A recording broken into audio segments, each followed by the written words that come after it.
Leaving work early, I couldn't shake off a nagging feeling of dread.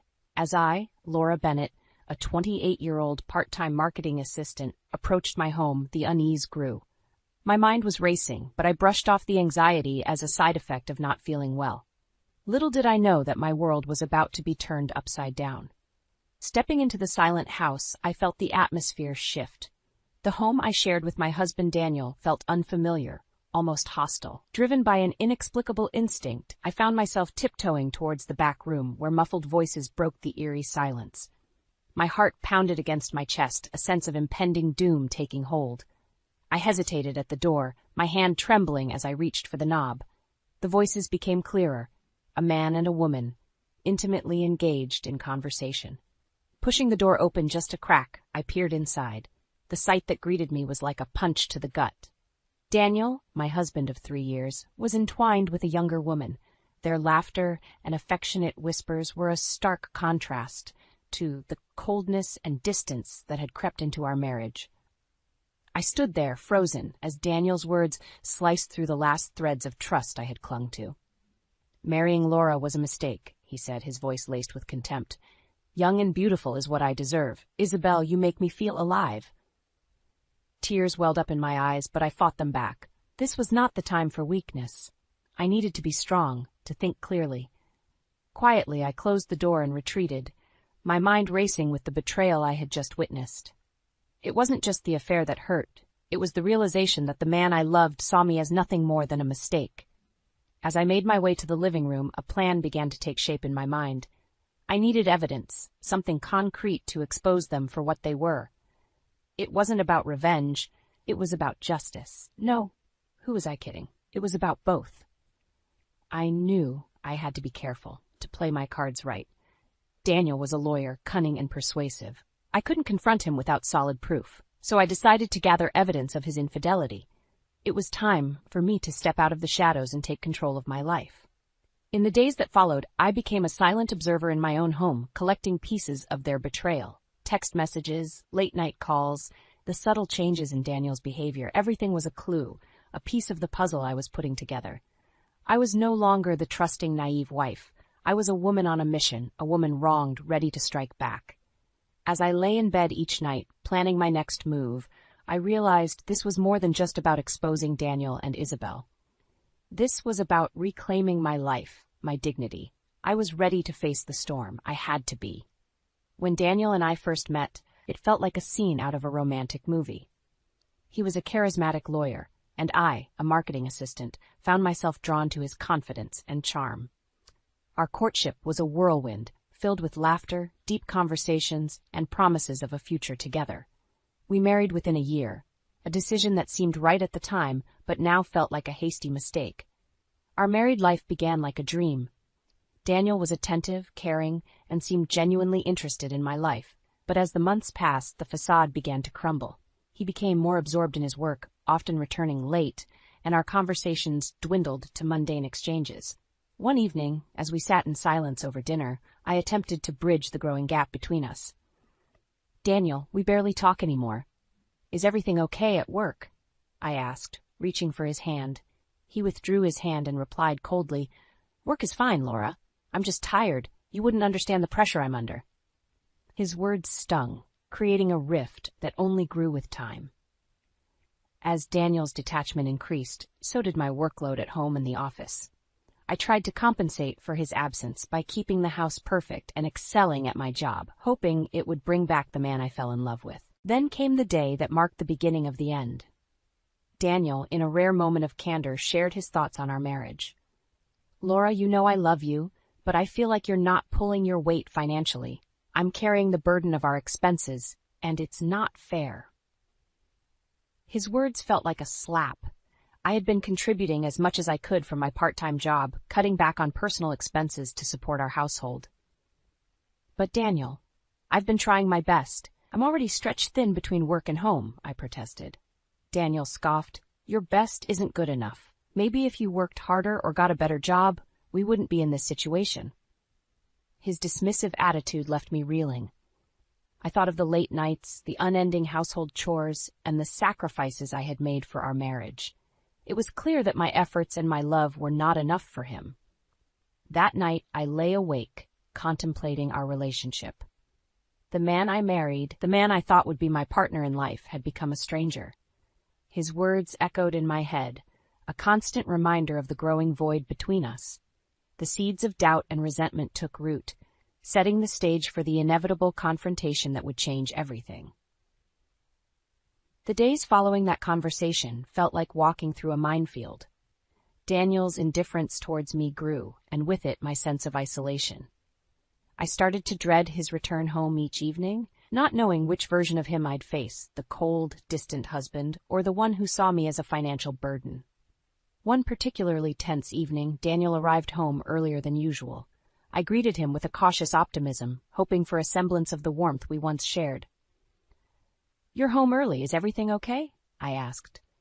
Daniel's response was curt, his eyes void of any warmth. "I left early to talk about something important. We need to discuss our finances again." His tone was not inviting a conversation, but demanding a resolution. I felt a knot form in my stomach. "What about our finances?" I inquired, trying to keep my voice steady. "It's about the mortgage, Laura. I'm not okay with shouldering most of the burden. You need to contribute more." His words were like daggers, undermining my efforts and sacrifices. I couldn't contain my frustration. "I'm already giving nearly all of my income towards the mortgage, Daniel. How much more do you expect me to contribute?" My voice was a mix of anger and desperation. Daniel leaned back, his expression one of annoyance. "That's not enough. You should consider increasing your work hours or finding a higher-paying job. Being cooped up at home isn't good for anyone." His suggestion hit me like a wave of ice-cold water. "Increase my work hours? I'm already struggling to balance my job with the housework you leave entirely to me." Daniel stood up, his demeanor turning hostile. "That's your job, Laura. I'm out working all day, earning for us.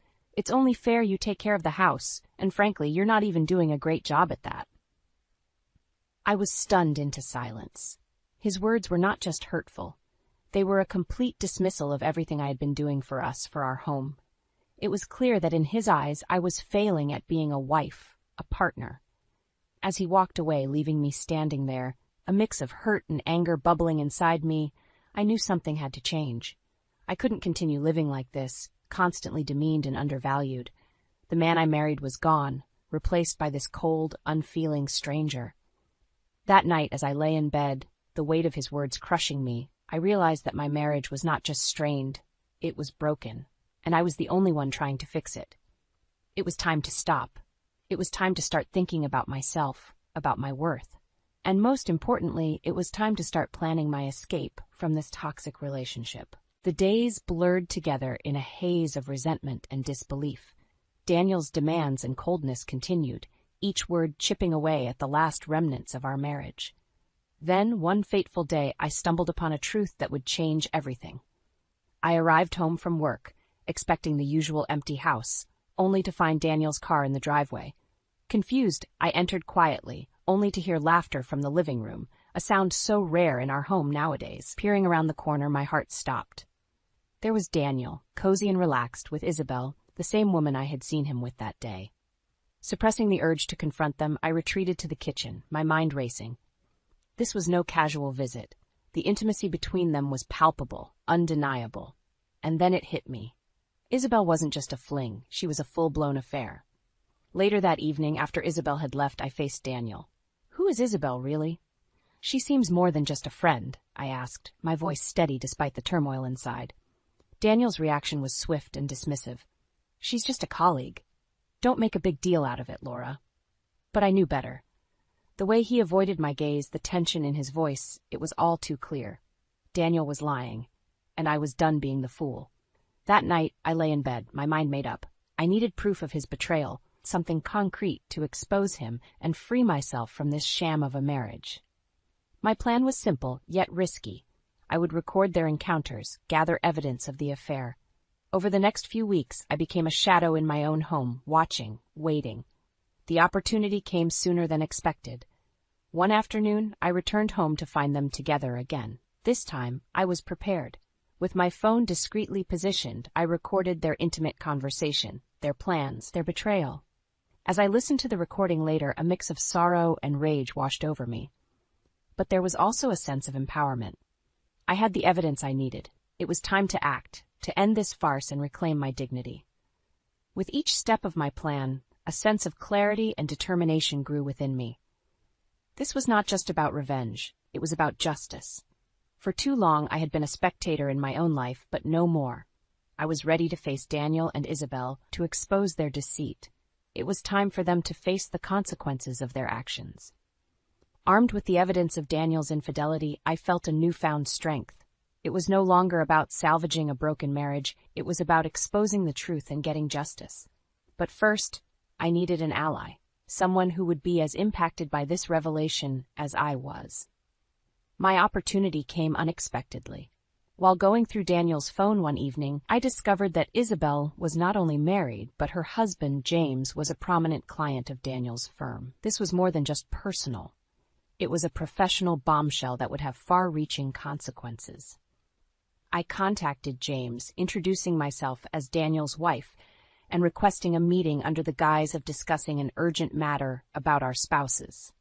We met at a quiet cafe, away from prying eyes. The look on James's face when I revealed the affair was a mixture of shock, anger, and betrayal. James's reaction was visceral. "Isabel and your husband? This is unbelievable. How long has this been going on?" he demanded, his voice shaking with emotion. I shared the evidence, watching as his face contorted with pain and fury. I had my suspicions, but this is concrete proof. She's betrayed me, and with your husband, no less. The plan was set into motion. James would confront Isabel and I would confront Daniel, both of us armed with the undeniable truth. It was a risky move, but I was past caring. I wanted to see Daniel's facade crumble, to watch him face the consequences of his actions. The confrontation with Daniel was cathartic. I watched as his face turned pale, his usual confident demeanor crumbling under the weight of his exposed secrets.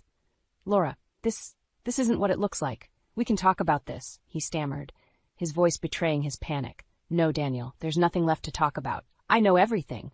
And so does James," I replied, my voice steady despite the storm raging inside me. The fallout was swift and devastating.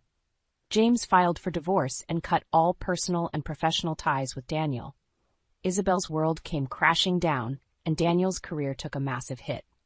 But for me, it was a bittersweet victory. I had exposed them, but at the cost of my own marriage and the life I thought I had. As I watched Daniel's life unravel, I felt a sense of closure. It was a harsh lesson, but one that freed me from the chains of a loveless marriage. I was ready to move on, to rebuild my life on my terms. In the aftermath of the confrontation, the reality of my situation began to sink in. I watched as Daniel's meticulously constructed world fell apart. The man who once held himself with unshakable confidence was now a shadow of his former self, reeling from the impact of his own actions. The final blow came during a tense meeting at our lawyer's office to discuss the divorce proceedings. Daniel, looking defeated, tried to salvage what little he could from the ruins of his life. "Look, Laura, can't we sort this out amicably? Think about what you're doing here. This will ruin both our lives," Daniel pleaded, his voice laced with desperation. I looked at him, feeling a mixture of pity and revulsion. "Amicable? After what you did? You didn't think of our lives when you were with Isabel. It's too late for regrets, Daniel." Our lawyer, a stoic man, handed Daniel the divorce papers. "The terms are clear. Given the circumstances, there will be no alimony. You'll also need to agree on the division of assets." Daniel's face contorted in anger. "This is ridiculous. I earned most of this. She doesn't deserve half of my assets." I remained calm, my resolve unshaken. "I don't want your money, Daniel. I want my freedom. And you can keep your assets. I'm starting anew, far from the shadow of your deceit." The divorce was finalized swiftly. Daniel's career continued to spiral downward as the scandal became public knowledge. Isabel, on the other hand, faced her own set of consequences. Her marriage to James ended in a bitter divorce, and she was left to grapple with the social and professional fallout of her actions. As for me, I emerged from the chaos with a sense of liberation. I had lost my marriage, but I gained something far more valuable, my self-respect and independence. I sold the house, a place that once symbolized our shared dreams, and moved into a modest apartment, embracing my new beginning. My days were no longer filled with the dread of Daniel's return or the anguish of his betrayal.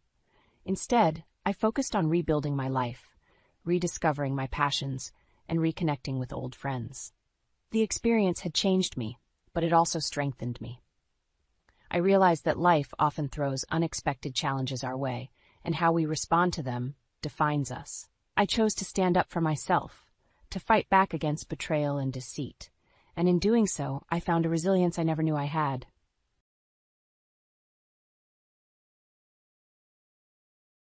My name is Emma, and at 45 years old, I find myself drawn into the captivating world of French soap operas.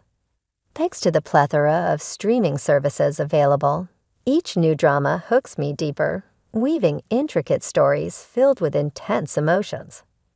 However, amidst the fictional dramas on screen, a real-life saga unfolded in my own life not too long ago. It was nearly 5 years back when I shared a home with my husband, who happened to be older than me. Despite our lack of children, I cherished the idea of spending quality time together.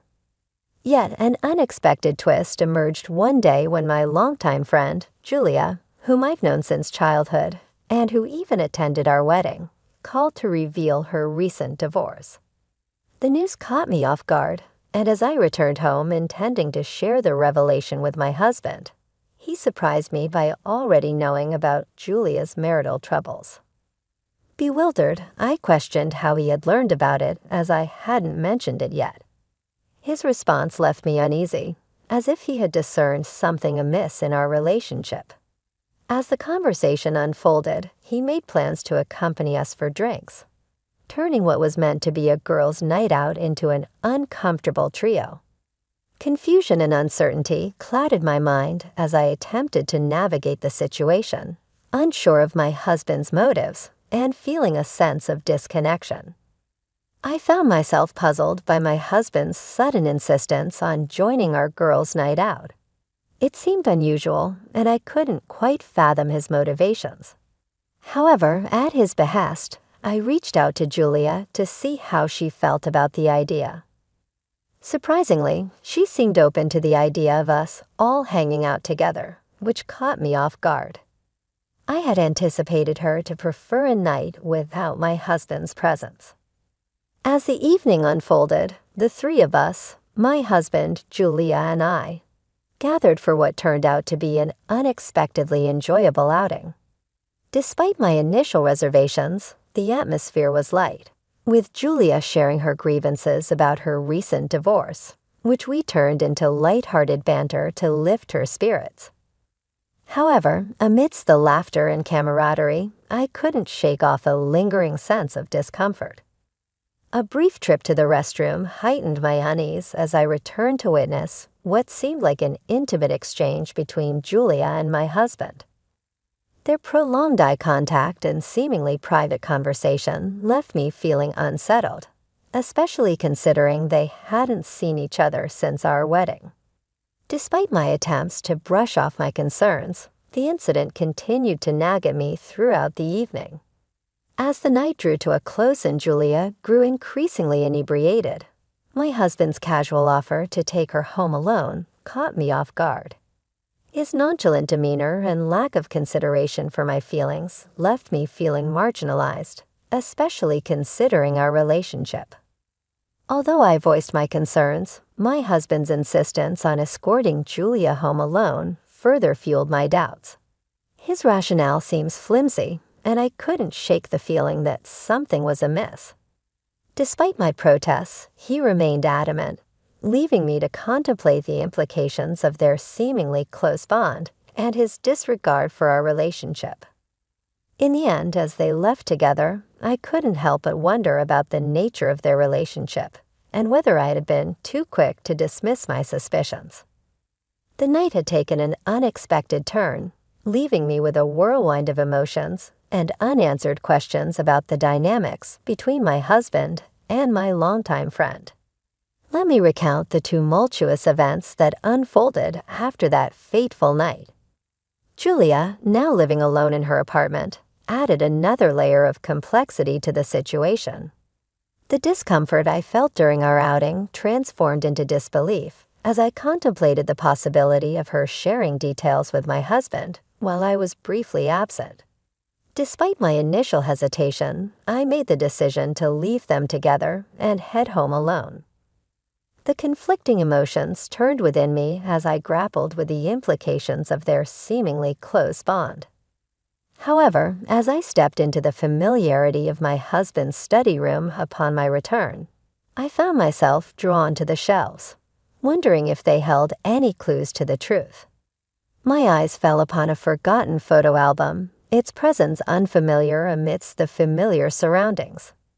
With a sense of foreboding, I flipped through its pages, revealing a trove of photographs capturing moments of happiness between my husband and Julia. Each image spoke volumes, hinting at a relationship that had been clandestinely blossoming for over a decade, unbeknownst to me. The weight of this revelation hit me like a ton of bricks, exacerbating the effects of the alcohol coursing through my veins. Nausea threatened to overwhelm me as I grappled with the betrayal unfolding before my eyes. In my intoxicated state, I stumbled towards the bathroom, only to be intercepted by my returning husband. His obliviousness to my distress grated on my already frayed nerves, prompting a visceral reaction as I recoiled from his touch. The facade of normalcy shattered as I struggled to come to terms with the depth of his deceit. With each passing moment, the anger simmered within me, fueled by a sense of betrayal and disbelief. His attempts at reconciliation only served to further infuriate me as I recoiled from his gestures of concern. The urge to drown my sorrows in alcohol and oblivion intensified, a desperate attempt to escape the pain of betrayal. Yet, amidst the chaos, a steely resolve took hold as I braced myself for the inevitable confrontation that lay ahead. As we faced each other in the living room, the air crackled with tension, punctuated by the weight of unspoken truths. His casual demeanor belied the gravity of the situation, a stark contrast to the turmoil raging within me. With a sense of resignation, I posed the question that hung heavy in the air, demanding answers to the painful truth revealed by the damning photographs. The confrontation with my husband was a moment of reckoning, fueled by a mixture of anger, betrayal, and a desperate need for answers. As I presented the album I had stumbled upon in his sanctuary, his pale complexion betrayed his inner turmoil, setting the stage for a series of questions that demanded truth and accountability. With each query, I peeled back the layers of deception, laying bare the extent of his infidelity and the shattered remnants of our marriage. The first question hung heavy in the air, a simple yet damning inquiry that left no room for evasion.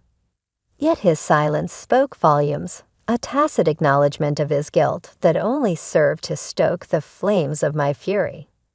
As I pressed for a response, his words stumbled forth like shards of broken glass, punctuating the tense silence with hollow apologies and feeble excuses. His admission of betrayal was met with cold indifference as I grappled with the reality of our shattered trust and the irreparable damage inflicted upon our relationship. But it was his declaration of allegiance to another that truly shattered what remained of our bond. The revelation of his love for Julia, delivered with the fervor of a newfound zealot, struck me like a dagger to the heart. His words, laden with the weight of destiny and spiritual alignment, rang hollow in the face of his betrayal. In that moment of clarity, I realized the futility of salvaging what was left of our marriage. The bonds that once tethered us together had been severed beyond repair, replaced by a chasm of betrayal and disillusionment.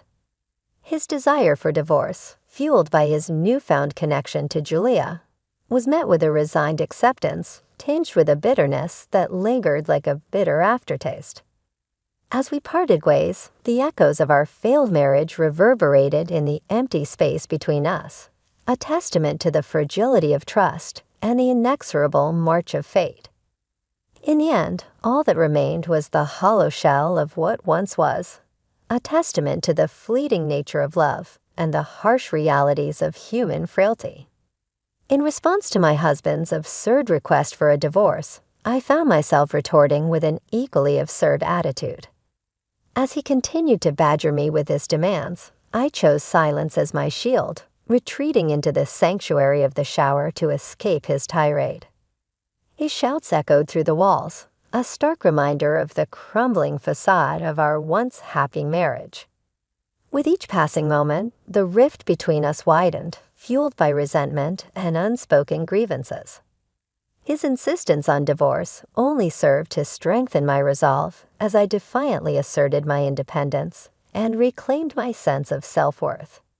In my eyes, he had become nothing more than a nuisance, a mere speck of dust in the vast expanse of my existence.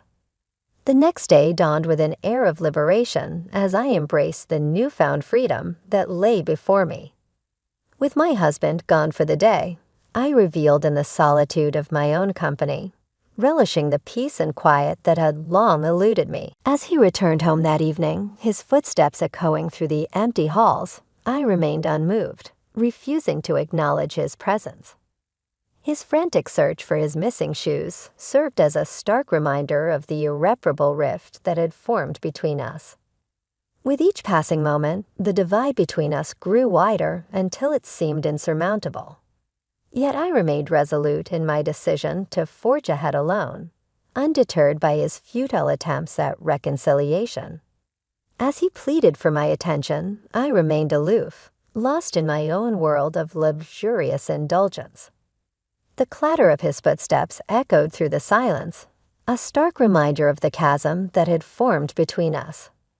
His confusion and frustration only served to reinforce my resolve as I forged ahead with unwavering determination. In the end, as he followed me with a mixture of confusion and desperation, I remained steadfast in my resolve to reclaim my independence. With each passing moment, the realization dawned upon me that I was no longer beholden to him or the confines of our fractured marriage. In the silence of the evening, I found solace in the knowledge that I was finally free to chart my own course, unencumbered by the weight of his expectations. Amidst the turmoil of our fractured relationship, the mundane tasks of daily life became battlegrounds for our ongoing conflicts.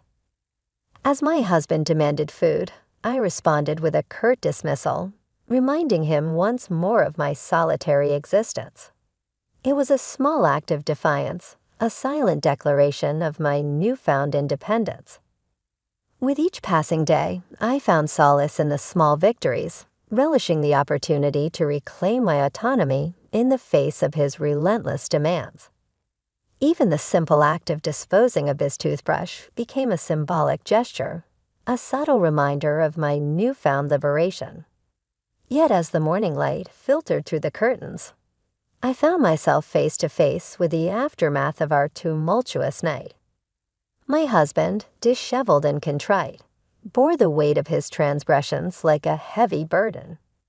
His apology, a desperate plea for forgiveness, his words hung in the air laden with the weight of his remorse and the promise of redemption. But as he knelt before me, his plea for a fresh start fell on deaf ears. The scars of his betrayal ran too deep, leaving me numb to his hollow gestures of contrition. In that moment of vulnerability, I stood my ground, refusing to be swayed by his empty promises. His shock at my rejection mirrored my own disbelief at his audacity. As I recoiled from the notion of reconciliation with a man who had betrayed my trust so callously, as he pleaded for a second chance, I remained resolute, unwilling to entertain the possibility of a future tainted by his infidelity. My refusal to capitulate to his demands was met with confusion and despair as he struggled to comprehend the gravity of his actions. In the end, as he grappled with the consequences of his betrayal, I found a glimmer of satisfaction in his anguish. For too long, I had allowed myself to be manipulated by his empty promises. But now I stood firm in my resolve to reclaim my dignity and self-worth. As the echoes of our confrontation faded into the silence, I knew that I had made the right choice. For in refusing to accept anything less than the respect and loyalty I deserved, I reclaimed my power. I had reclaimed my power and emerged stronger than ever before in the wake of the revelation of my husband's betrayal and the devastating truth of Julia's involvement in our marital downfall. I found myself at a crossroads, grappling with a tumultuous mix of emotions, ranging from anger and betrayal to a deep-seated determination to seek justice and reclaim my sense of self-worth. It was a watershed moment that demanded action, and I was ready to confront the turmoil head-on, no matter the cost. As the weight of their deceit settled upon me like a heavy cloak, I resolved to take decisive action with a clarity of purpose fueled by years of pent-up frustration and indignation. I made it unequivocally clear to both my husband and Julia that there would be repercussions for their actions. No longer would I passively endure the pain and suffering inflicted upon me by their clandestine affair. It was time to assert my autonomy, to reclaim agency over my own life, and to hold them accountable for the havoc they had wrought upon my once happy existence. With a steely resolve, I laid out my intentions to seek retribution, to demand compensation for the irreparable damage they had inflicted upon me. Alimony was merely the tip of the iceberg. I vowed to pursue every avenue available to me to ensure that they both paid a steep price for their betrayal. It was a matter of principle, a refusal to allow their deceit to go unpunished, and I was prepared to pursue justice with unwavering determination. Dragging my husband to the threshold of our home, I cast him out into the cold, unforgiving world, severing the ties that had bound us together in matrimony. It was a visceral act of liberation, a symbolic gesture that marked the end of our toxic union and heralded a new chapter in my life, one defined by resilience and self-reliance. And as the truth of Julia's treachery came to light, I felt a surge of vindication wash over me. No longer would I be shackled by the chains of their deception. No longer would I allow myself to be defined by their betrayal. Instead, I emerged from the wreckage of my broken marriage stronger and more empowered than ever before, ready to embrace the challenges that lay ahead with a newfound sense of courage and determination. In the end, their actions served as a catalyst for my transformation, propelling me forward on a journey of self-discovery and empowerment. Amidst the ruins of my shattered dreams, I found the strength to rebuild my life on my own terms, forging a path towards a brighter and more fulfilling future, one free from the shadows of their deceit and manipulation. It was a bitter pill to swallow, hearing the sordid tale of betrayal and deception unfold before my eyes. But as I listened to the repercussions of their actions, I couldn't help but feel a sense of vindication. After all, it was the consequences they deserved for their betrayal, for tearing apart the fabric of trust that once bound us together. Now 5 long years have passed since that tumultuous chapter in my life. In the midst of paying alimony, my ex-husband found himself forced into retirement, his golden years overshadowed by the financial burden of our divorce settlement. And as for Julia, she too found herself ensnared in the web of her own making, her prospects for remarriage dwindling with each passing day. It seems that karma had caught up with them both, exacting its toll for the pain and suffering they had caused. While my ex-husband struggles to make ends meet and Julia grapples with the harsh realities of her financial situation, I have chosen a different path. Though I have been compensated handsomely for the betrayal I endured, I have eschewed extravagance in favor of a simpler, more modest existence. For in life, one never knows what twists and turns may lie ahead. And so I have chosen to live each day with purpose and intention, focusing on the things that truly matter. Amidst the chaos of life's uncertainties, I have found solace in the simple pleasures, such as indulging in my favorite pastime of watching French soap operas. Recently, I even found a kindred spirit at work who shares my passion, and we have begun to dream of adventures in France together. But as we plan for the future, I am reminded of the importance of living in the present, of cherishing each moment as it comes. No longer do I concern myself with the compatibility of our soul vibrations or the intricacies of fate. Instead, I strive for peace, for health, and above all, for happiness. Today, my goal is simple: to live a life filled with joy and contentment, to embrace each day with gratitude and optimism. For in the end, it is not the hardships we endure or the betrayals we suffer that define us, but rather the strength and resilience with which we face them. And as I look towards the future, I do so with hope in my heart and a renewed sense of purpose.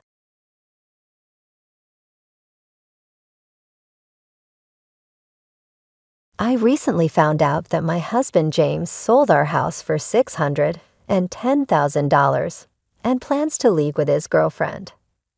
This news hit me like a bolt from the blue, especially since it came while he was calling from a hospital.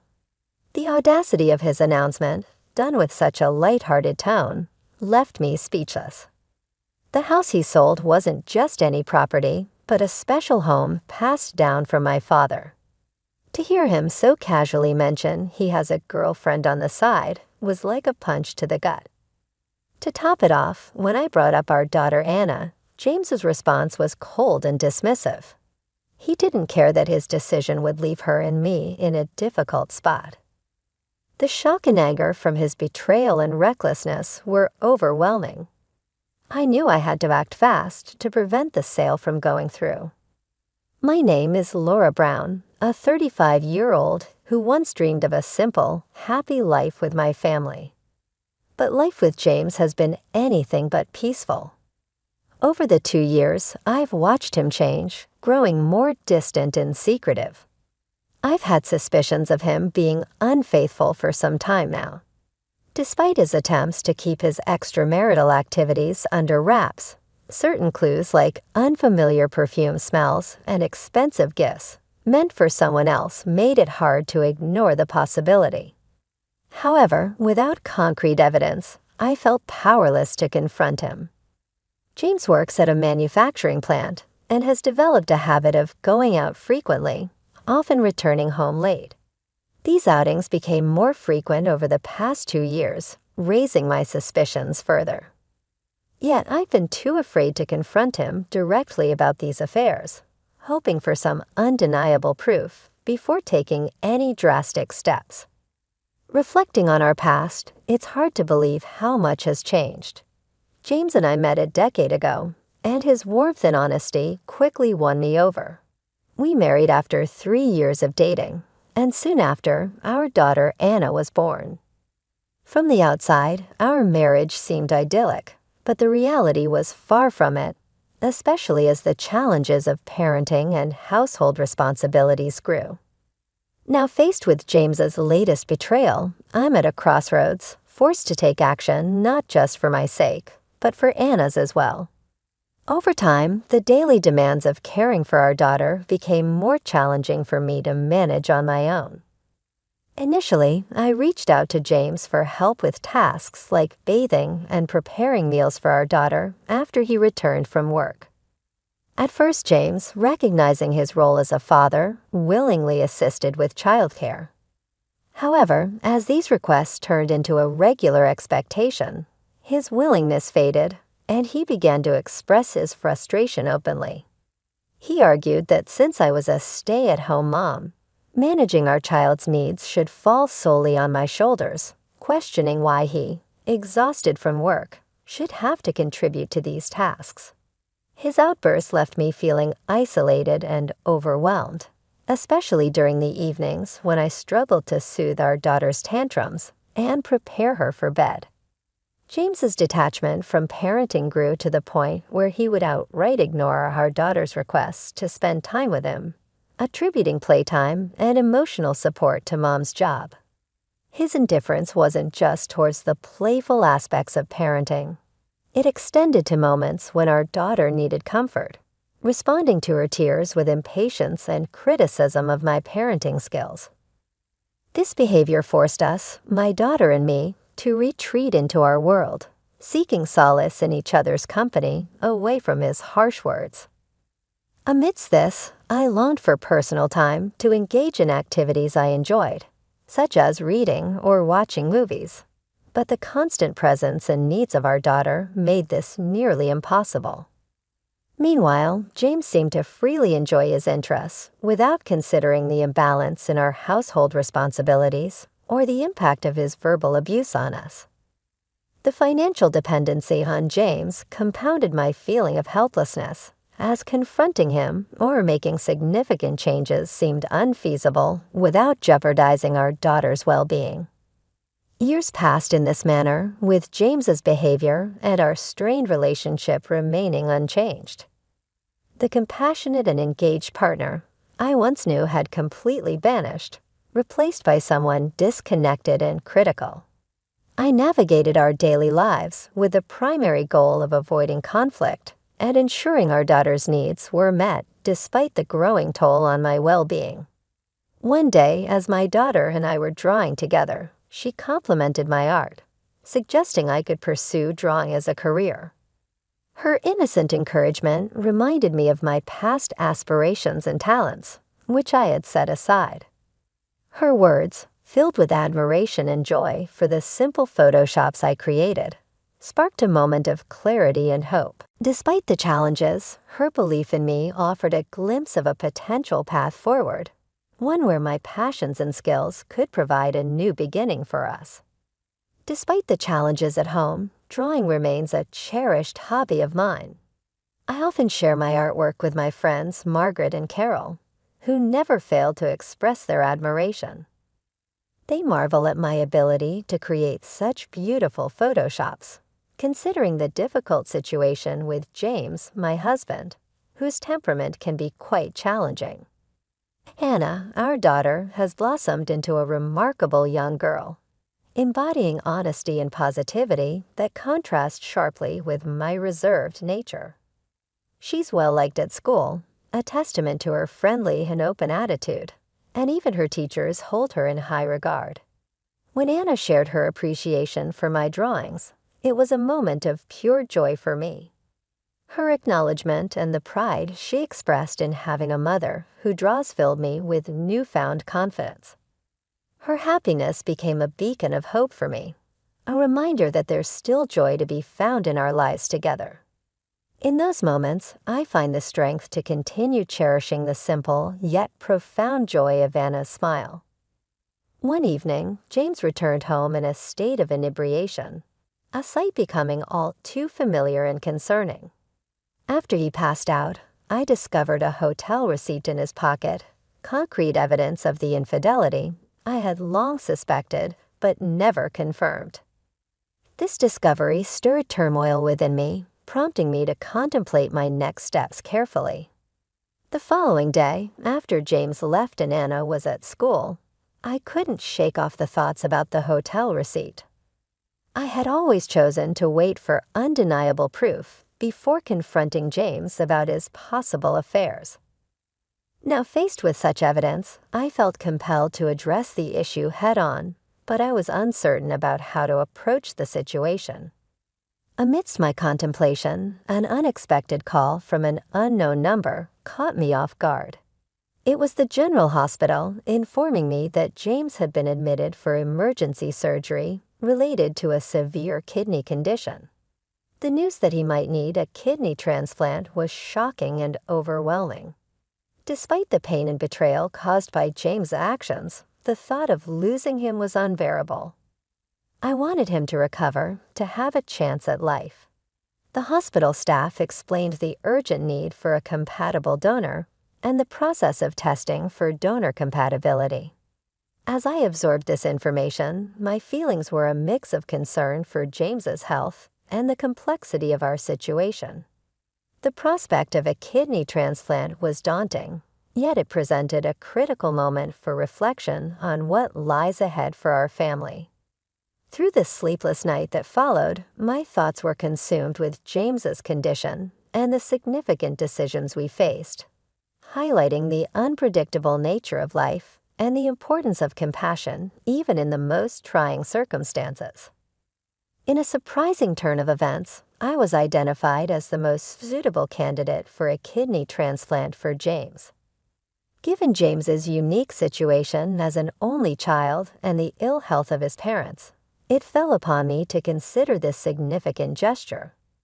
Despite the complexity of our relationship and the challenges we had faced, the thought of saving James's life prompted me to agree to the transplant without hesitation. When I discussed James's condition and the impending surgery with our daughter Anna, her understanding and supportive response gave me courage. She encouraged me to do my best, offering her blessing for the procedure. During my hospital stay, Anna was looked after by her grandparents. Despite their health issues, they managed well enough, and Anna enjoyed her time with them, easing my concerns about her well-being during this period. The surgery happened 3 weeks later. It went smoothly, and both James and I began our recovery, with me staying in the hospital for about 2 weeks, and James for slightly longer. We were fortunate to have no complications, and the recovery process was smooth. However, just before I was scheduled to be discharged, I received an unexpected call from James. Anticipating words of gratitude for the kidney donation, I was instead met with a shock. James informed me with unsettling cheerfulness that he had sold our house for $610,000 and planned to leave with his mistress for a trip. This revelation left me dumbfounded. The house, a cherished inheritance from my father, held immense sentimental value. James's disregard for our family and his decision to leave, especially after such a significant medical procedure, was bewildering. His response to my concerns about our daughter Anna was even more disheartening.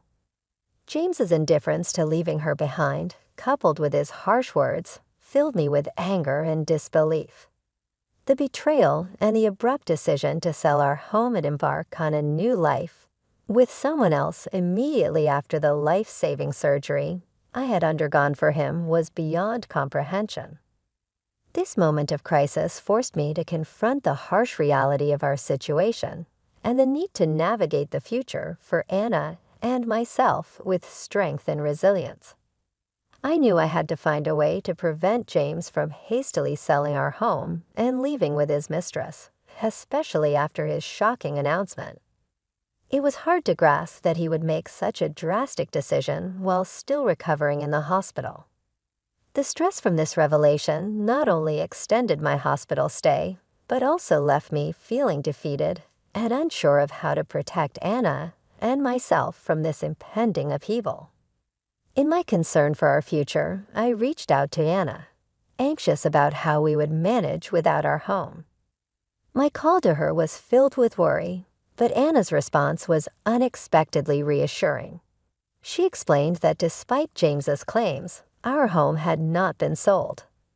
This news, though confusing, offered a glimmer of hope amidst the chaos. Anna, with a calmness beyond her years, shared that there had been a mix-up. James had intended to sell the house through his mistress, but my in-laws had somehow intervened during my hospitalization. Her assurance and maturity in handling the situation brought me a sense of relief and pride in her resilience. After a few more days of recovery, I was discharged and returned to my in-laws' home, where Anna and my mother-in-law greeted me with open arms. The contrast between James's parents' kindness and his actions was stark, prompting an apology from my father-in-law for James's behavior.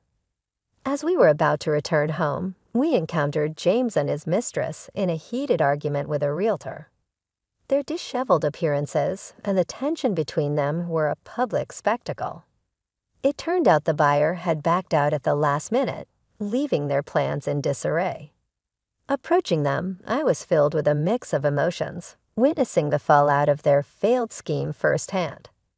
This unexpected turn of events not only halted James's plans, but also served as a moment of reckoning for all involved, highlighting the consequences of his actions and the resilience of our family in the face of adversity. Confronting James and his mistress, their shock at seeing me was palpable. Their immediate jump to accusations, suggesting I had sabotaged the house sale, left me both stunned and defensive, protecting Anna. I clarified my identity to the bewildered realtor, only to be met with more chaos and blame from James. He lamented their foiled plans and financial woes, all of which were tied to his irresponsible spending on his mistress. As James's motives became clear, my frustration grew. He had intended to sell our family home, a precious inheritance from my father, to settle debts incurred from his affair, and to finance a new start with his mistress. His disregard for our family, particularly for Anna and me, was infuriating. James's audacity to insult me in such a dire situation only fueled my resolve. In his tirade, I confronted James with the truth. The attempted sale of the house, which he had planned without my consent, was not only disrespectful, but potentially illegal. Then I revealed the twist that even James was unaware of. The supposed buyers of our home were none other than my in-laws. This revelation was a strategic move by them, informed by Anna, to thwart James's plans and protect our family home. The in-laws' decision to step in was driven by their disappointment in James' actions and their trust in Anna's honesty. They were appalled by James's betrayal and chose to side with Anna and me, demonstrating their support in a tangible and impactful way. This unexpected allyship from my in-laws highlighted the strength of our family bonds and the depth of their love for Anna and me, standing as a testament to their integrity in the face of James's selfishness. Anna bravely confronted the situation, explaining to me how she had intervened to protect our home from being sold. She understood the significance of the house, a cherished legacy from my father, and convinced my in-laws that it shouldn't be hastily sold. Their decision to act as fox buyers was a clever maneuver to preserve the home for us, showcasing their deep understanding of its value and their commitment to our well-being. When James derided his parents and accused them of meddling, his words reflected his desperation and disregard for family values. Yet Anna stood strong, unaffected by his harshness. At that moment, I revealed my intention to divorce James by presenting the divorce papers. His scornful reaction, underestimating my ability to thrive without him, only highlighted his ignorance of my resolve and the support system I had in place. I informed James of the unexpected support from his parents, a lifetime gift to me, not him. This gesture from my in-laws was their way of showing appreciation for the family Anna, and I provided them, contrasting sharply with James's ingratitude. Even after I had donated a kidney to him, their decision to pass on a portion of their assets to me was a testament to their love and recognition of my dedication to our family. James's incredulity turned to outrage upon realizing that the assets he expected to inherit were being directed to me instead. His threats to contest the decision legally were a desperate attempt to regain control, but his lack of financial resources and the moral bankruptcy of his actions weakened his position significantly. In response to his bluster, I confronted him directly, highlighting the folly of his ways and the justified nature of his parents' decision. My words, underscored by the gravity of his misdeeds and the implications of his actions, left him floundering. James's eventual plea for forgiveness, devoid of the sincerity needed to mend the fractures he caused, came too late. The support from my in-laws and Anna's unwavering strength had already set the stage for a new beginning, one where respect, integrity, and love form the foundation of our future. Facing James one last time, I made it clear that I would hold him accountable for the turmoil he caused, asserting that I would pursue every cent owed for emotional stress and child support. I was resolute in my determination. If James failed to comply, I promised to go to any length necessary to ensure justice.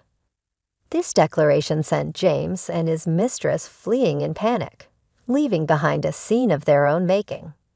The realtor, witnessing the ordeal, offered his thanks, although I quickly pointed out that it was I who owed an apology for the commotion.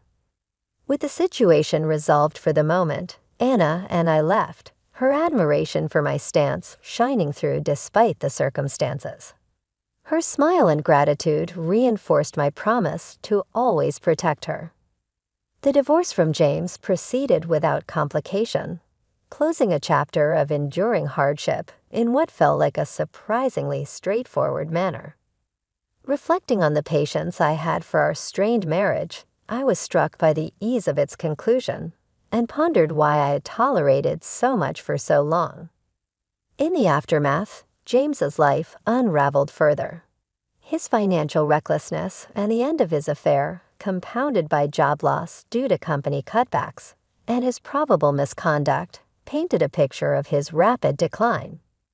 Left with no choice but to accept part-time work, James's new reality was a stark contrast to his previous bravado, a fitting outcome for his actions. As for me, Anna's encouragement led me to pursue a career in Photoshop, supported by the generosity of my in-laws. While still building my client base, the positive feedback on my work fuels my ambition.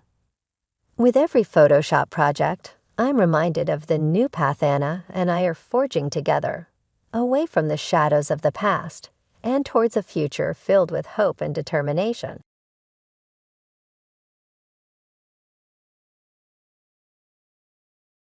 Hannah suggested I should move into a budget-friendly apartment since she thought my home-based activities didn't justify me living in the family house. She had just come back from the city, set on pushing me out to take over my spot in the home I shared with my in-laws. My work-from-home lifestyle wasn't understood by my in-laws, and now with Hannah's influence, even my husband, William, was plotting against me. They didn't seem to appreciate that I was the one footing the bills for the house's mortgage. The realization hit me hard. Why should I stay with people who constantly make me feel unwanted? If they were so eager for me to leave, then that's exactly what I would do. I had reached my limit of tolerance and, fueled by frustration, decided to transfer the mortgage responsibilities to them. Following my decision, I ended my marriage with William and exited the scene, unaware of the challenges they would face without me. My name is Amy William. My husband is 3 years my senior. Our paths crossed at work, but ours was not your usual workplace romance. William was employed by the janitorial service at my office. Life had dealt me a harsh blow, having lost both my parents in a short span. First, my father fell ill and was given a mere 5 months to live. During his care, my mother also succumbed to illness. With their passing, I was left to navigate the world alone, without siblings or parents. The loss would hit me at unexpected moments, often bringing me to tears. Despite the pain, I masked my grief with smiles, especially at work. The day William and I first truly connected, I was lost in thought by a window, trying to hide my sorrow. Although we had acknowledged each other with nods before, we had never really talked. That day, William approached and checked in on me, noticing my somber mood. Opening up to him felt surprisingly easy, perhaps because he was somewhat of a stranger. Then William's empathy, when he learned about my parents, was a comfort. He shared his closeness with his own parents and understood my sense of loss. This exchange marked the beginning of our conversations and eventually our relationship outside of work. When we started dating, William introduced me to his parents. They were welcoming and understanding of my situation, offering me kindness and a place in their lives. Becoming close with William's family happened seamlessly and without a traditional proposal. We naturally transitioned into marriage. Post-wedding, William and I found a cozy apartment close to his parents and embarked on our new life together, recognizing the future we envisioned, which included potentially starting a family. I shifted careers to a remote role, allowing for more flexibility. Although I shared this significant change with William, it seemed he didn't fully grasp what it entailed. He knew I worked from home, but the nuances of my job were a mystery to him. Despite changing jobs, my income remained stable, so I took on the responsibility of covering our living expenses. William earned less, so we agreed he would save his earnings aside from occasional social outings. His financial contributions were minimal, as his social life was modest and inexpensive, mostly involving outings with me or friends. William was comfortable with me managing our finances, a setup that worked well for us. Working remotely offered numerous benefits, notably the ability to share unhurried meals with William. This was a luxury I wouldn't have had at my old job. Cooking had once been a simple affair for me, but now, eager to please William, I found joy in preparing more intricate meals. Our life together was tranquil and fulfilling. However, a few years into our marriage, we faced an unexpected crisis. A devastating fire destroyed William's parental home, erasing tangible memories and possessions. Thankfully, his parents were safe, but the loss was immense. They stayed with us temporarily, a time during which I sought to uplift them much like they had supported me through my own parents' loss. I took on additional household duties and made sure to cook comforting meals, all while managing my work. Despite our efforts to make them feel at home, William's parents were acutely aware of their dependence on us and expressed concerns about overstaying their welcome. It was clear they longed for independence, and normally, this situation led William and me to a significant decision. We would build a new home to accommodate all of us. This idea, though never explicitly discussed before, felt right given our circumstances. Anticipating future needs, I had been saving diligently, separate from William's savings. The timing seemed perfect to use these funds towards constructing a new home. We envisioned a home that could symbolize a new beginning for his parents while honoring the past. The original home, a charming wooden structure built by my great-grandfather, held many memories but was no longer practical. Our decision to build a new house was met with joy and gratitude from William's parents, marking the start of an exciting new chapter for all of us. This collaborative effort was a testament to our family's resilience and unity in the face of adversity. As William's parents aged, their health concerns grew, leading to numerous special requests for the new house we planned to build. William, eager to ensure their comfort, proposed several additional features. This, of course, drove the costs significantly higher than we initially planned. Despite the escalating expenses, I committed to these enhancements, believing in the long-term value of our future home. Around this time, I noticed a shift in dynamics. William began to assert to his parents, Samantha and Tyler, that he was the primary force behind the house's construction. They frequently expressed their gratitude to him, overlooking my financial contributions entirely. Despite the mortgage and ownership documents bearing my name and the down payment coming from my savings, it appeared William hadn't shared these details with his parents. His continuous claims led them to pressure me into showing gratitude towards him. My contribution wasn't about seeking acknowledgement from William, Samantha, or Tyler. I contributed more financially simply because I was in a position to do so, not for gratitude. However, William's failure to correct his parents' misperceptions, coupled with his jokes about supposed indebtedness to him, left me feeling deeply frustrated. I didn't demand William to disclose the full extent of my contributions, but I hoped he would at least stop diminishing my role. Yet he continued, emboldened perhaps by the house construction project. To my dismay, I discovered William was spreading falsehoods about his employment, claiming to work at the prestigious company I was associated with. While he did have business interactions with the company, the way he presented his involvement was misleading. This pattern of dishonesty and exaggerated self-importance eroded my trust in him and made interactions with his parents increasingly uncomfortable, as they seemed to favor him unconditionally. I had hoped that moving into our new home would alleviate these tensions. However, the opposite occurred. Once we settled in, the underlying issues intensified.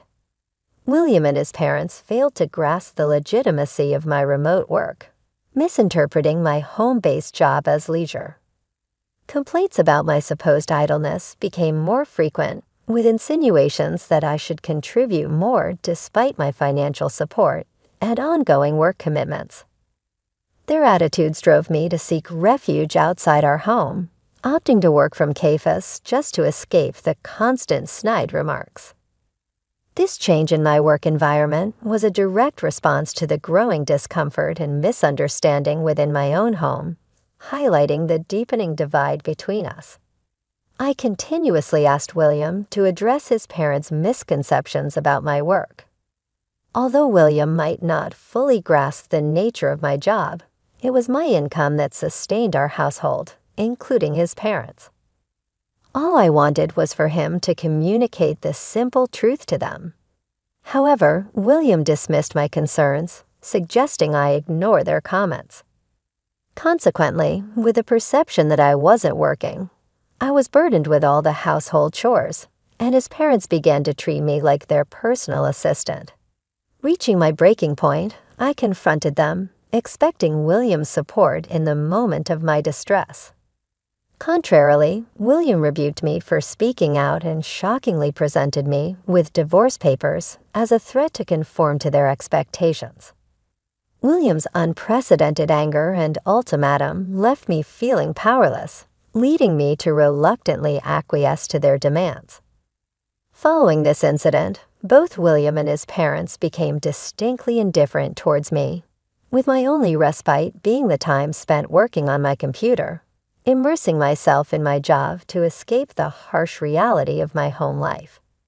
During this tumultuous period, Hannah, William's sister, who had been living in the city, visited to see the new house and decided to extend her stay almost immediately. William's parents began to air grievances about me to her, criticizing me for spending too much time isolated with my computer, insinuating I was living off their generosity without contributing. They mocked my dedication to my work, questioning its validity, and jesting that I must be a nerd for being so engaged with technology, all while suggesting I did nothing meaningful. Their conversations took a more demeaning turn as they speculated about my past role, incorrectly suggesting I had been a cleaner at William's company. Further fueled by William's deceitful claims about his employment, this inversion of our realities, with William positioned as a high-ranking employee and me as a menial worker, was a narrative he had crafted, leaving me isolated and discredited. When Hannah announced her decision to permanently move in after quitting her job in the apparel industry, citing a desire for a change and the allure of starting a business from our new, more luxurious home, my situation worsened. Her decision was met with enthusiasm from William and his parents, further marginalizing me in my own home. I was relegated to eating alone, preparing meals for a family that no longer included me at their table, all while juggling my work responsibilities.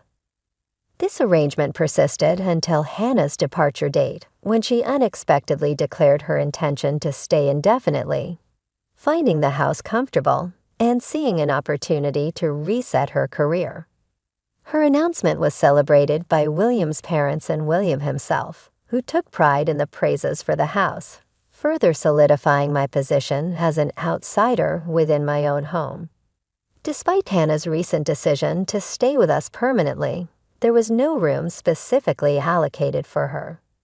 Until her announcement, she had been occupying the guest room, but her permanent residence required a more permanent solution, and our house lacked additional space.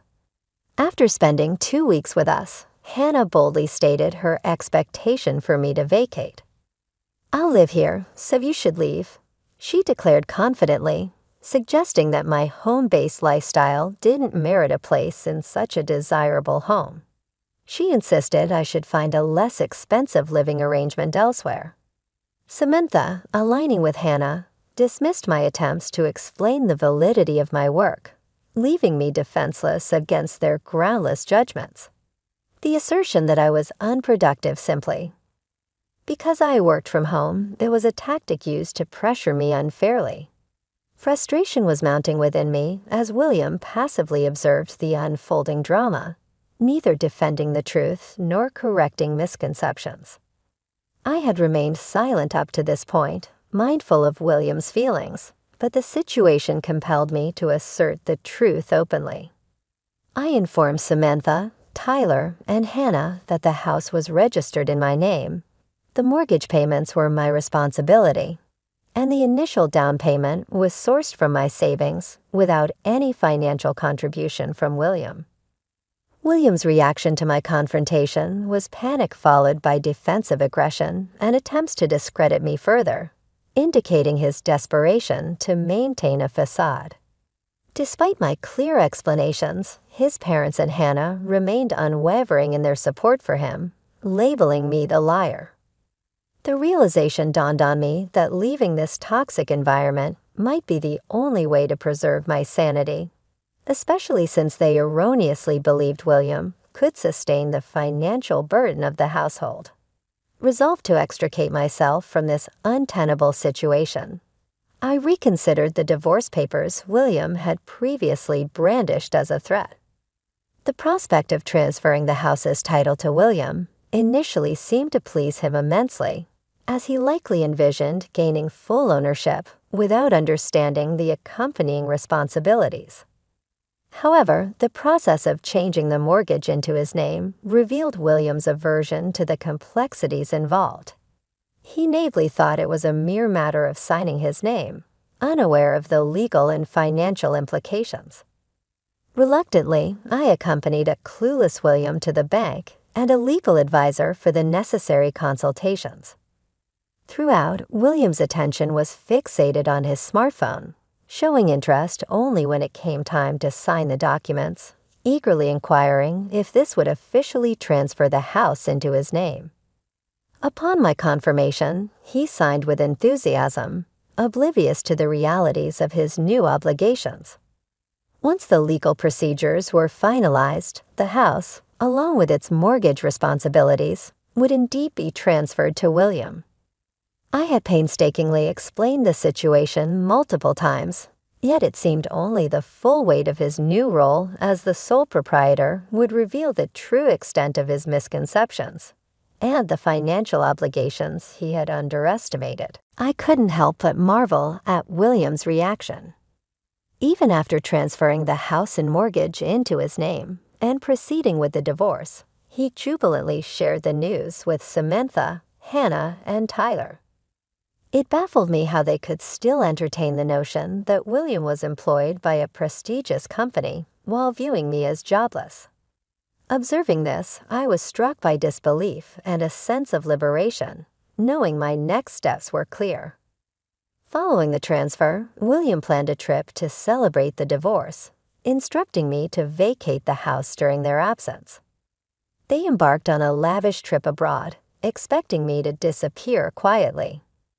Instead, I took decisive action.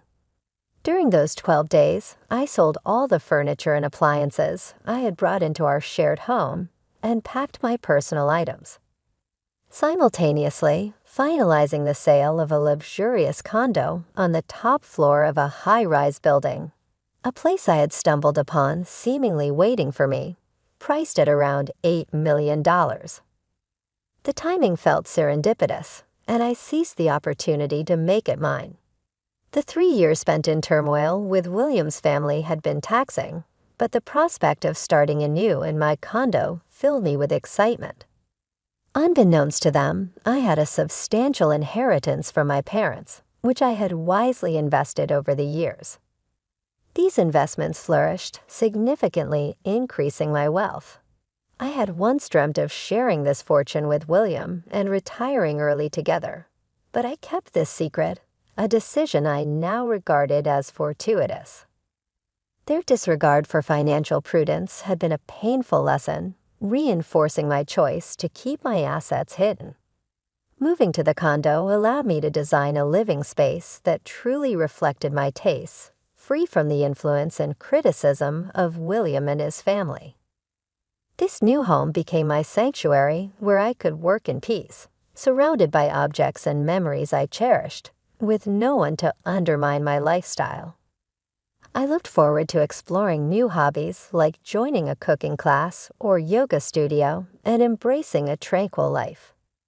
The call from William came unexpectedly upon their return, his voice filled with shock and indignation upon discovering the absence of the furniture and appliances. He demanded their return, not understanding that every item was purchased with my money, thus within my right to sell or move as I saw fit.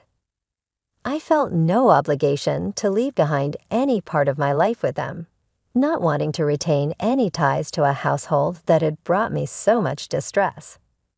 Now in my new condo, I was truly free, ready to enjoy a life of peace and fulfillment far removed from the turmoil of the past.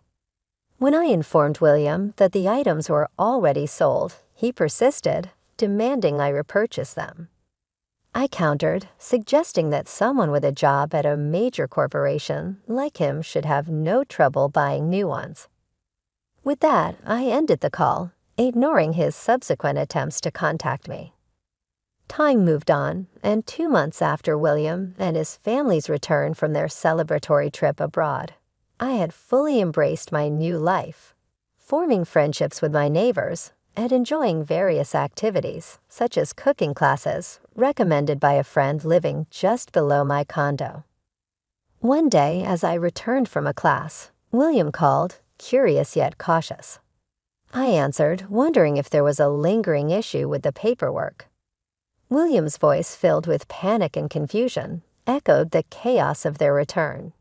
He was upset over discovering the monthly loan repayment amount of $6,100. Confused, he questioned why the loan wasn't settled, not comprehending the financial responsibilities that now lay with him. Despite the bank's thorough explanation, which he had ignored, William's disbelief that the mortgage wasn't paid off revealed his lack of attention during the transfer process. I vividly remembered sitting beside him, observing his disinterest. Now he frantically sought a way out of his new obligations, but it was too late. He had already signed the mortgage over to his name. William's realization that he was solely responsible for the loan repayments marked a turning point. His assumption that I would be struggling post-divorce was baseless. I had managed our finances throughout our marriage, ensuring a comfortable life for both of us.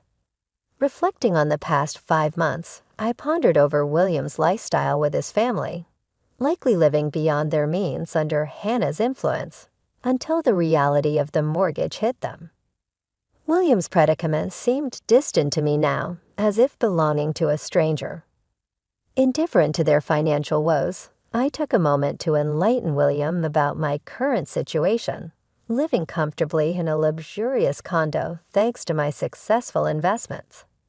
His silence on the phone was telling, and after that revelation, his calls ceased, leading me to believe he had somehow coped with this situation. Unexpectedly, William reached out again, reigniting a connection I thought had been severed. Despite our history, his reemergence was met with a sense of detachment on my part, as our lives had diverged significantly since the divorce. My focus remained on my newfound independence and tranquility, far removed from the complexities and turmoil of my previous life with William and his family. When William reached out again, I couldn't help but wonder what urgent matter had prompted his call this time. It turned out to be a crisis. Their house was in the process of being seized. In the background, I could hear the anxious voices of his family, Samantha, Tyler, and Hannah, all in a state of desperation. William, in a voice filled with panic, pleaded for my help. An enforcement officer was at their doorstep, explaining that the house was set for auction and they were on the verge of eviction. William seemed genuinely surprised when I inquired about warning letters, suggesting they hadn't received any. However, upon further questioning, he sheepishly admitted that such letters might have been overlooked intentionally, having arrived and been opened without any action taken. Each family member, it seemed, had assumed someone else was managing the loan repayments. As the reality of their situation sank in, with a foreclosure looming and the full loan amount demanded immediately, I couldn't help expressing my frustration at William's apparent hopelessness. I suggested pooling their savings as a potential solution, only to be met with the bleak reality that such an option was off the table. Samantha and Tyler had depleted their savings on lavish travels, banking on the future support of their son, who they believed was thriving professionally. Hannah, on the other hand, had not left her job by choice, but was fired for embezzling funds, a far cry from the successful city life she claimed to have led. The financial facade they maintained crumbled, revealing a dire situation. William had exhausted his savings, living under the pretense of a lucrative job, while his family indulged in extravagance, all under the false assumption that their financial stability was secured. The accumulation of these poor decisions led to the inevitable seizure of their home. In the midst of this chaos, William made a desperate proposition for all of us to live together in my luxury condo, as if our divorce had not severed our legal and emotional ties. My response was firm and unequivocal. I refused. Our divorce marked the end of our shared paths, and my new life in the condo was a sanctuary built from my independence and success, far removed from the turmoil and deceit that had characterized our marriage. As the saga unfolded, my resolve hardened, especially after hearing my ex-in-laws, Samantha, Tyler, and Hannah, lambasting me with insults in the background of the call with my ex-husband, William. Their words, ranging from calling me heartless to a scammer and a thief, only solidified my decision.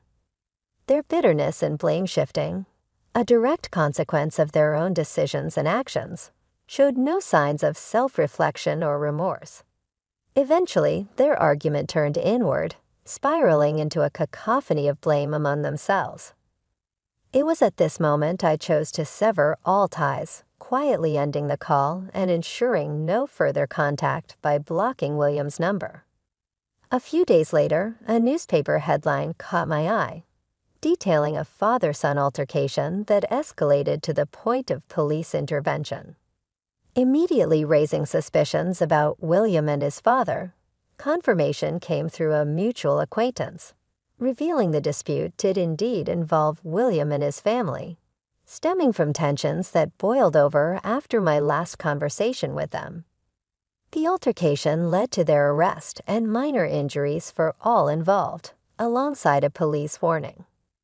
This incident not only bruised their physical well-being, but also William's professional reputation, as rumors of the fight spread through his workplace, leaving him in a precarious position. Following the fight, the house was sold, and the family relocated to a dilapidated apartment, a stark contrast to their previous living conditions. Their new life, marred by infestations and neighborly complaints, marked a significant downgrade. Hannah's history of embezzlement further complicated their attempts to stabilize, making it nearly impossible for her to secure employment. Thus, the family's financial burden fell solely on William, who, despite his efforts to locate me, found his inquiries fruitless thanks to the discretion of our mutual friends and the vigilance of my condo's concierge service. This chapter of my life, filled with turmoil and strife, felt conclusively closed as I embraced my new existence in the luxury condo. Far removed from the chaos, my days were now filled with hobbies, work, and the peaceful solitude of single life.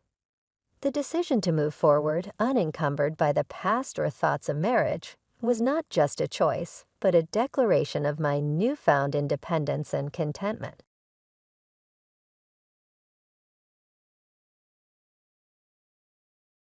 My mother-in-law yelled at me, saying I not only make our Sunday chores and take care of him, but now I'm trying to get our money too.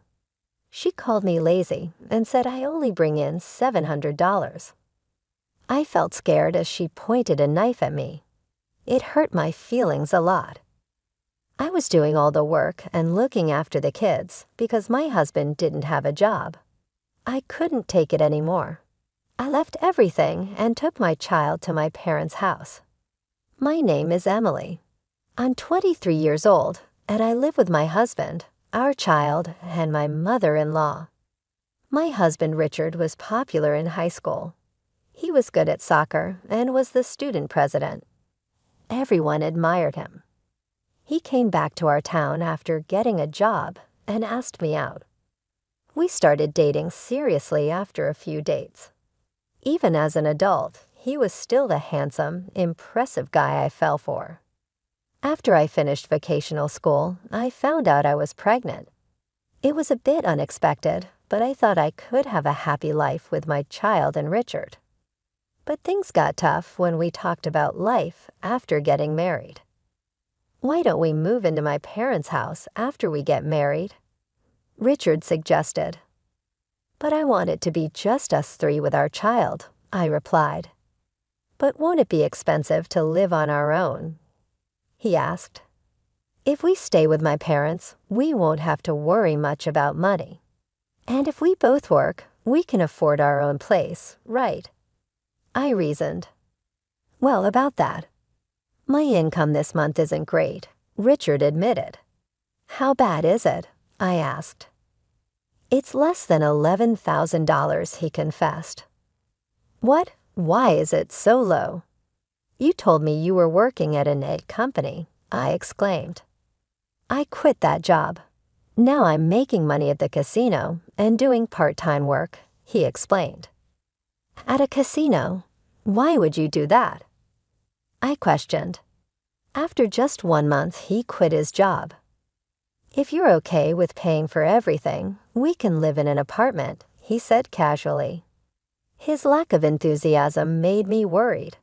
Was I the only one excited about our new life? Seeing my concern, he gripped my hands tightly. It's just temporary until I find a new job. I'll make you happy, Emily. I'll take care of all the chores and our child until then. Believing his promise, we got married and moved into his parents' house. After giving birth safely, I was determined to work hard for our son. Both Richard and my mother-in-law seemed happy, and I looked forward to our future together. But even after our son was born, Richard didn't help with chores or taking care of our child. Instead, he spent his days at the casino. After going to the casino again, what about helping with the chores and taking care of our child? I asked, reminding him of his promise. Don't tell me what to do. Richard suddenly shouted back at me. Confused by his outburst, my mother-in-law came into the room, having heard the argument. What's going on here? She asked. I'm busy with work, and she's asking me to help with chores and taking care of the child, Richard explained. What? That's the wife's job, my mother-in-law exclaimed. Richard hadn't told his mother about quitting his job. Instead, he painted me as the bad wife who forced him to do all the housework and take care of our child. His lies turned my mother-in-law against me, making her resentful. Richard kept going to his part-time job and the casino, where he often lost the little money he earned. I ended up paying most of our expenses, making our life tough since I wasn't working. Eventually, I had to go back to work, leaving our son at a child care center. Luckily, I found a job as a dental hygienist pretty quickly. But when I came home from work every day, my mother-in-law would yell at me. What do you think you're doing? This isn't playtime. You're a parent, but all you do is fool around. Make dinner now. She slammed the newspaper she was reading onto the floor in frustration. Sometimes she'd even break plates when she was really angry. My mother-in-law was unpredictable. Her mood could change in an instant. I was afraid of what she might do next, so I just went along with it. But between taking care of my son, working, and doing housework every day, I was exhausted. I couldn't take it anymore, so I decided to talk to Richard one more time. I caught him before he left for the casino early in the morning. "Listen, I've reached my limit. Can't you help out with our son a little?" "What?" "Like I said, I'm busy. I'm trying to find a new job." "You get that, right?" "Right. Do you want me to stay jobless forever? You'd be in trouble then, wouldn't you? Your child's father unemployed. If you don't like it, just do what you're told," Richard retorted. "But we're barely making ends meet. I'm using up all my savings to cover our food expenses. Do you even know how expensive diapers are? You say you're making money at the casino, but we never see any of it," I argued. Most of our living expenses were covered by my money. My mother-in-law used to pay for utilities, but now she wanted $500 a month from us, so I had to dip into my savings. Even the food costs were eating away at my savings, and I was running out of money fast. All I had left was what I earned from a part-time job I had while I was in school. "That's enough. How dare you talk back to me? You've got a lot of nerve saying those things after moving into my house." Richard, who was usually kind, changed completely when it came to money or the casino. Hearing Richard shouting, my mother-in-law came into the room. "What's going on now? Is your wife complaining again?" she asked. "Yeah, she is. She's telling me to do housework and take care of our child, and she wants me to help with the living expenses. Can you believe her audacity, Mother? Anyway, I'm off to work now," Richard said as he left. Once he was gone, my mother-in-law's expression turned sharp. "You've got some nerve expecting us to take care of your child and do the housework while demanding money from us. You should be ashamed." "It's not like that. I'm not making demands. Life is just really tough without a little help," I tried to explain. "You must be wasting money. Aren't you careless with finances?" my mother-in-law accused. She didn't understand the situation at all. She didn't know that her own son was unemployed and spending all his time at the casino. My mother-in-law yelled at me, saying I not only make our Sunday chores and take care of him, but now I'm trying to get our money too. She called me lazy and said I only bring in $700. I felt scared as she pointed a knife at me. It hurt my feelings a lot. I was doing all the work and looking after the kids because my husband didn't have a job. I couldn't take it anymore. I left everything and took my child to my parents' house. My name is Emily. I'm 23 years old, and I live with my husband, our child, and my mother-in-law. My husband Richard was popular in high school. He was good at soccer and was the student president. Everyone admired him. He came back to our town after getting a job and asked me out. We started dating seriously after a few dates. Even as an adult, he was still the handsome, impressive guy I fell for. After I finished vocational school, I found out I was pregnant. It was a bit unexpected, but I thought I could have a happy life with my child and Richard. But things got tough when we talked about life after getting married. "Why don't we move into my parents' house after we get married?" Richard suggested. "But I want it to be just us three with our child," I replied. "But won't it be expensive to live on our own?" he asked.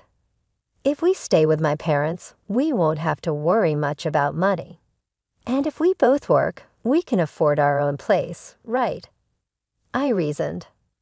"Well, about that. My income this month isn't great," Richard admitted. "How bad is it?" I asked. "It's less than $11,000, he confessed. "What? Why is it so low?" "You told me you were working at an egg company," I exclaimed. "I quit that job. Now I'm making money at the casino and doing part-time work he explained. At a casino? Why would you do that? I questioned. After just 1 month, he quit his job. If you're okay with paying for everything, we can live in an apartment, he said casually. His lack of enthusiasm made me worried. Was I the only one excited about our new life? Seeing my concern, he gripped my hands tightly. It's just temporary until I find a new job. I'll make you happy, Emily. I'll take care of all the chores and our child until then.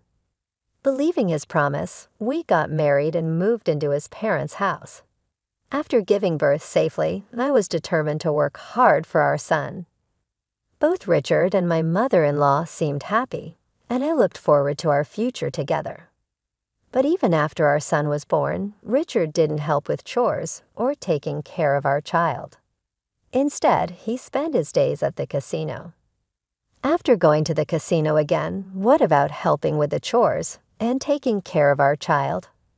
I asked, reminding him of his promise. Don't tell me what to do. Richard suddenly shouted back at me. Confused by his outburst, my mother-in-law came into the room, having heard the argument. What's going on here? She asked.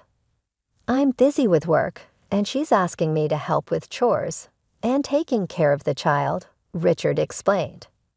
What? That's the wife's job, my mother-in-law exclaimed. Richard hadn't told his mother about quitting his job. Instead, he painted me as the bad wife who forced him to do all the housework and take care of our child. His lies turned my mother-in-law against me, making her resentful. Richard kept going to his part-time job and the casino, where he often lost the little money he earned. I ended up paying most of our expenses, making our life tough since I wasn't working. Eventually, I had to go back to work, leaving our son at a child care center. Luckily, I found a job as a dental hygienist pretty quickly. But when I came home from work every day, my mother-in-law would yell at me. What do you think you're doing? This isn't playtime. You're a parent, but all you do is fool around. Make dinner now. She slammed the newspaper she was reading onto the floor in frustration. Sometimes she'd even break plates when she was really angry. My mother-in-law was unpredictable. Her mood could change in an instant. I was afraid of what she might do next, so I just went along with it. But between taking care of my son, working, and doing housework every day, I was exhausted.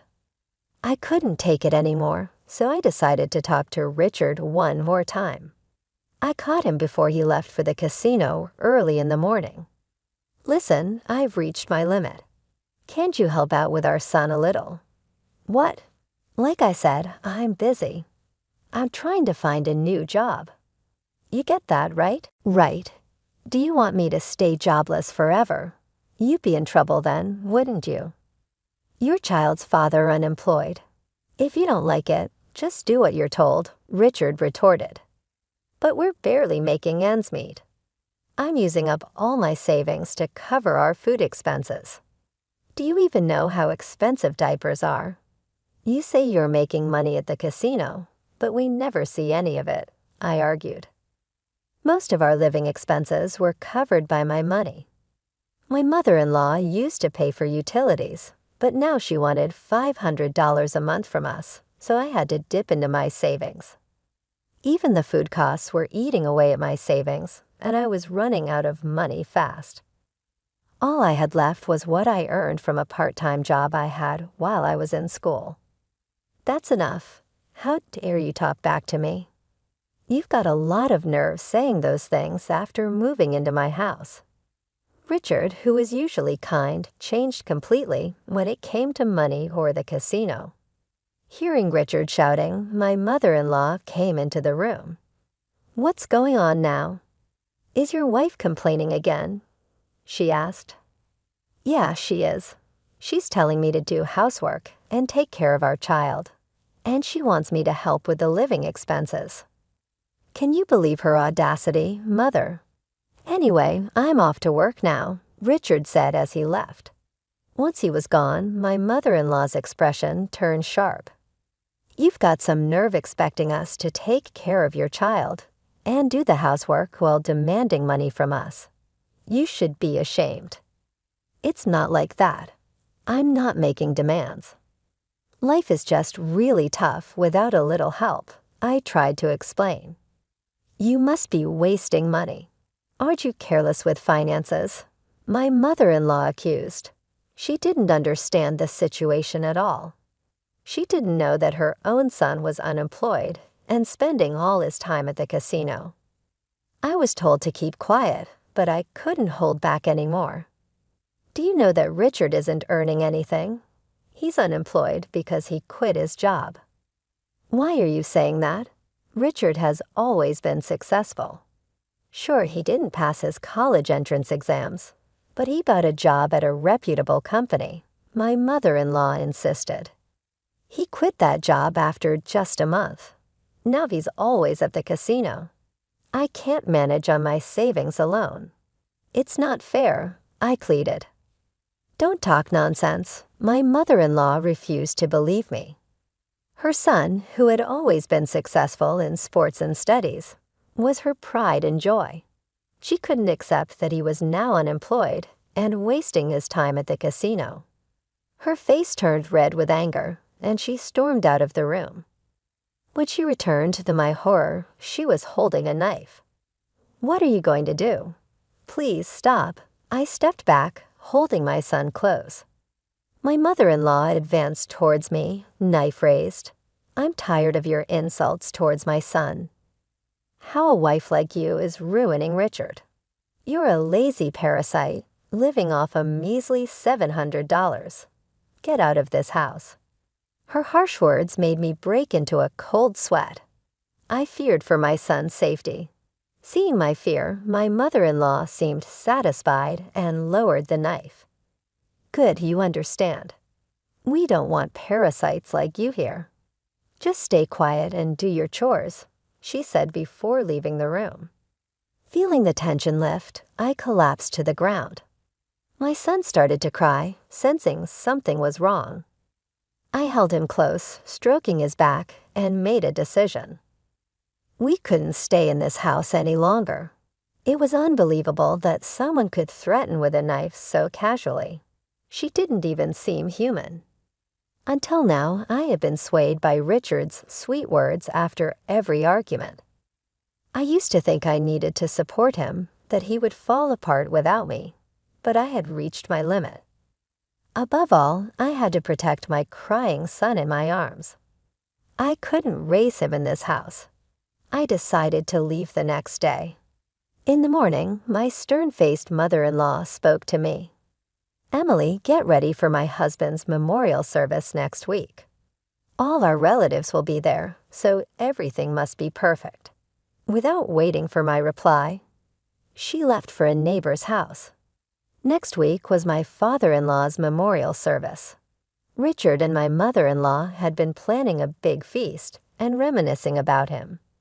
I was supposed to handle all the preparations, but I wasn't listening anymore. As soon as they left, I quickly packed our things and fled my in-laws' house. I didn't have much, just clothes, my son's toys, and diapers. When I got back to my parents' house, they were surprised. But when I told them everything, my mother cried and hugged me tightly. My usually calm father was very angry and told me to rest at home. That evening, the phone rang. It must have been Richard, wondering why I hadn't returned to make dinner. Ignoring the call and blocking his number was a good move to protect myself and my son. The next day, my mother-in-law and Richard showed up at my parents' house together, banging on the door early in the morning. My parents tried to send them away, but I decided to let them in. As soon as I opened the door, they started shouting. How could you leave without a word? What kind of wife does that? It's strange to just disappear like that. Please, let's not shout. You're disturbing the neighbors, I said calmly, holding back the urge to point out who the real problem was. When they tried to grab me, my father stepped in. We'll call the police if you resort to violence. Let's talk inside first with my parents present, he said firmly. Once inside, I initiated the conversation with my mother-in-law and Richard. "Why did you leave without saying anything?" Richard asked. "I was overwhelmed with childcare and my job, and yet you never helped despite my pleas." "Well, I was busy," he replied. "Busy at the casino," I pointed out. "Like I've already said, our son doesn't go to the casino." "Stop spreading lies," Richard insisted, while his mother seemed to still believe he was working. It seemed she thought highly of him and couldn't imagine otherwise. "Mother-in-law, where do you think Richard is employed?" I asked. "At a securities company." "I saw the job offer letter, after all," she replied confidently. "Well, why don't we call them and find out if Richard is still there?" "That would settle it," I suggested. "Oh, wait a minute," Richard stammered nervously. "What's the problem?"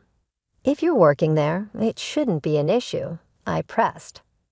Ignoring Richard's discomfort, I dialed the securities company on my phone and switched to speaker mode so everyone could hear. I asked if Richard was working there. "That individual resigned several years ago. If memory serves me right, he was with us for just about a month," came the response from the other end of the line. The words from the phone left my mother-in-law speechless. Richard was looking down, his fists clenched. "Did you really quit? Why?" she asked. "Because it was frustrating. Everything was just grunt work, and the boss would yell at me for the smallest mistakes."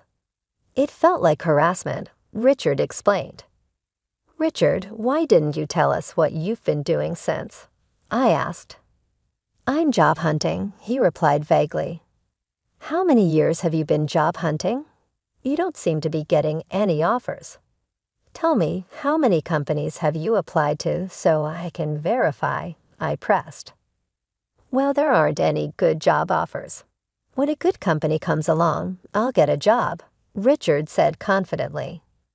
"You seem very confident in yourself. By the way, you're working part-time now, right? How much did you make last month?"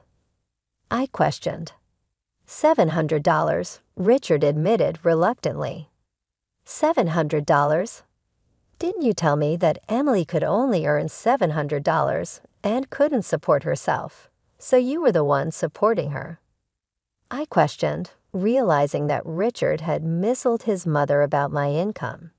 In reality, as a dental hygienist, I earned at least $2,000. My mother-in-law, now knowing the truth, blushed furiously as she glared at Richard. In response, Richard became extremely angry. "Why do you have to do this? This is all your fault, making me look like a fool," he exclaimed, clearly hurt and embarrassed. He hit the table hard. "You shouldn't reveal things like this in public. It's defamation.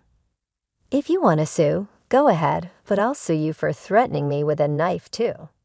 Besides, lawsuits aren't free. Do you have the money?" I countered, standing up for myself and refusing to be intimidated. At that, Richard clicked his tongue, likely realizing he had spent all his earnings from the casino. My mother-in-law was in shock after learning the truth about Richard's unemployment. I decided to lay it all out for her. I've been the one earning all our living expenses. When we got married, Richard promised to take care of the housework and childcare instead of me working. But after we got married, he didn't do any of it. That's different from what you heard. It seemed my mother-in-law had simply believed whatever Richard told her. She had gotten upset when I asked for help with the chores and childcare. She even pointed a knife at me and told me to keep quiet and do my housework. I could see her face